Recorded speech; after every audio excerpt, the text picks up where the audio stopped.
Salut Guy, merci d'être avec nous. Ça nous fait extrêmement plaisir. Moi, j'ai du soleil par la fenêtre. La France se déconfine. Alors, ma première question, elle est toute simple. Comment vas-tu après tout ça?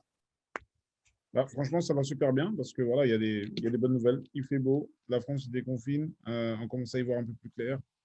Et vraiment, ça fait du bien. Ça Eh fait ben, du bien d'avoir de bonnes nouvelles, quoi.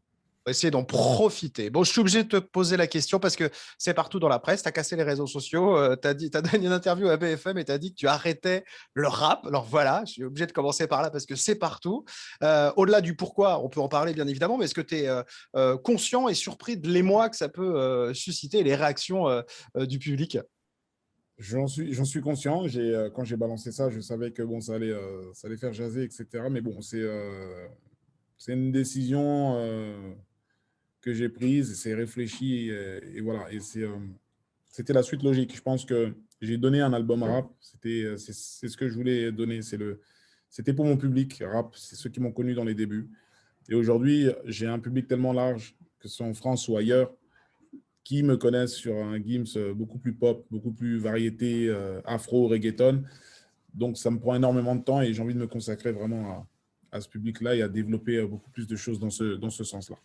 À élargir vos horizons. On peut faire un petit extrait quand même du son avec Nekfeu alors, puisque Bien ça sera sûr. peut-être un des derniers. Allez, on y va. T'y habitues pas, c'est le bas monde et c'est pas terrible. C'est un peu comme d'atterrir dans une boîte d'intérim, ça spécule. Sur l'oseille de Riri, ça veut me faire absolument Rafik Hariri. C'est quoi le tel, c'est quoi le tel, c'est quoi le tel? Parle doucement, le tosma est dans le terre. Et ouais. Et d'ailleurs, alors on va parler de la réédition de l'album, bien évidemment, dans lequel il y a ce titre. C'est une réédition, mais avec un upgrade de 10 titres quand même. Hein. Donc c'est de la réédition musclée, hein, clairement, et variée, comme tu le disais, des styles très différents, puisque nous, en ce moment, à la radio, on a le plaisir de passer le trio avec Dadju et Slimane. Et là, c'est une reprise de Belle. Pourquoi ce titre? C'est un titre qui t'a marqué à l'époque? Ah oui, beaucoup. Comme beaucoup de gens.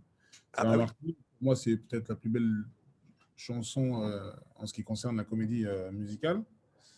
Et c'est parti sur une blague, hein, sur une soirée karaoké, tout ça. Et on a commencé à chanter. Et la blague s'est concrétisée, a terminé en studio et derrière des caméras. On était super contents de rechanter ça, de revivre ça. Alors, ce qui est bien, c'est est-ce que la blague, vous n'êtes pas dit à un moment, oulala, on a fait la blague, mais il y avait des sacrés chanteurs à l'époque, et on se dit, oula, bah attends, faut que je chante. Toi, je crois que c'est la partie de Fiori que tu chantes, et Ah il faut oui, y aller ah, derrière, quoi. bien sûr. Ça, c'était au studio, ça, en fait, la prise de conscience. C'était déjà trop tard, quoi. il, fallait, il fallait le faire. Bon, il y a des grandes voix, évidemment, avec toi, donc il n'y a pas de souci, mais quand même, c'est vrai que c'est des talents incroyables. En tout cas, nous, ça nous a permis de voir qu'on connaissait encore les paroles absolument aujourd'hui et de la redécouvrir avec des artistes différents. Bon, dans les vestiges du Fléau, hein, qui est donc la réédition 10 titres inédits, beaucoup de featuring. Hein. Je vois sur les 10 titres, il y en a 8 quand même avec des featuring. Alors, tu fais régulièrement des featuring, mais justement, comment on choisit de faire un featuring? Est-ce que c'est un truc qui est fait avec la maison de production? Est-ce que c'est parce que vous êtes croisés à un karaoké? Est-ce que c'est toi qui demandes? Est-ce que c'est les autres qui te demandent? Comment ça se passe? C'est un peu de tout ça. C'est un peu de tout ça. C'est des rencontres, surtout les featuring. C'est des rencontres, c'est le mélange choc des cultures, des styles, de tout ça.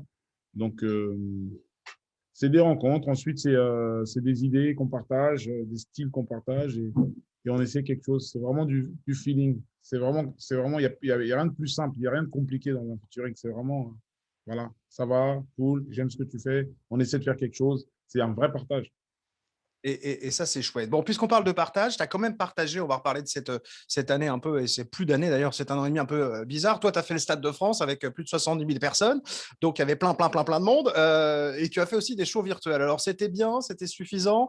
Est-ce que du coup, tu as quand même envie, même si je sais que tu aimes beaucoup les réseaux et les nouvelles technologies, de retrouver le public en vrai rapidement devant toi? Ah oui, en vrai, s'il vous plaît, en vrai. C'est bizarre en streaming, machin, etc. C'est bien, hein, mais tu vois pas les gens, tu as l'impression de. T'as pas la chaleur, t'as pas le cri les cris, c'est pas réel, quoi. Donc, on oublie ça et on retrouve la scène très bientôt. D'ailleurs, dans les surprises, il y en a plein avec toi en ce moment. Hein. Tu nous offres des choses, parce qu'il y a quand même le retour de Section d'Assaut qui est annoncé pour mars 2022 avec une tournée. Ça aussi, c'est quand même un très, très gros morceau. Alors, c'est quoi là? C'était l'envie de se faire plaisir, de se retrouver? C'était l'envie de se faire plaisir, de se retrouver, c'était l'envie de dire au public, oui, c'est possible, on va se revoir sur scène, parce qu'en vérité, on s'était quitté sur scène aussi. Ouais. sur la dernière tournée avec l'Apogée. Et là, de se retrouver sur scène, c'est fou. Je ne sais pas ce qui va se passer, mais ça va être, ça va être explosif. Et vous J'aimerais avez bien. autant hâte, vous, parce que le public, évidemment, a très, très hâte. Vous aussi, vous êtes content de vous retrouver après avoir être partis chacun dans vos directions, de vous retrouver ensemble. Carrément. Bah oui. Alors, tu as créé une agence, toi, de marketing dans le sport et tu crées aussi plein de nouvelles aventures. Pourquoi cette soif de nouvelles sensations, envie de faire d'autres choses, de se réaliser autrement? Bien sûr, j'ai envie de faire plein d'autres choses. Je rencontre des gens incroyables qui ont des idées de dingue. Et je pense que, c'est possible de faire tout ça. J'ai surtout pas envie de regretter et de dire j'aurais pu faire ci ou ça. C'est surtout ça le vrai truc, quoi. J'ai envie de pouvoir faire ces choses-là. Tant que je suis bien accompagné, qu'on est bien structuré, je pense qu'il y a moyen de faire beaucoup de choses. Donc, on va avoir Gims dans d'autres univers que la musique de plus en plus, alors. Exact. Ouais, ouais. Mais toujours lié à la musique, au divertissement. Et au dessin, j'ai pu voir que du coup, alors on sait que tu dessines, hein, si on te suit, c'est pas une surprise évidemment, que tu aimes les mangas, mais là, ça te permet aussi de renouer un peu avec ça. Ouais, ça me permet de renouer avec ça parce que bah, je suis dans la création, du coup. Je donne mes idées, je crée, on partage des idées et ça me permet de reprendre les crayons de couleur et compagnie. Et comment on fait du coup quand on a tous ces projets, quand on a vendu 6 millions d'albums, qu'on parcourt le monde pour garder une vie de famille, garder les pieds sur terre? Je sais que tu es nouvellement papa, hein, c'est pas un Et, secret. ouais, on est, franchement, on subit un peu tout ça.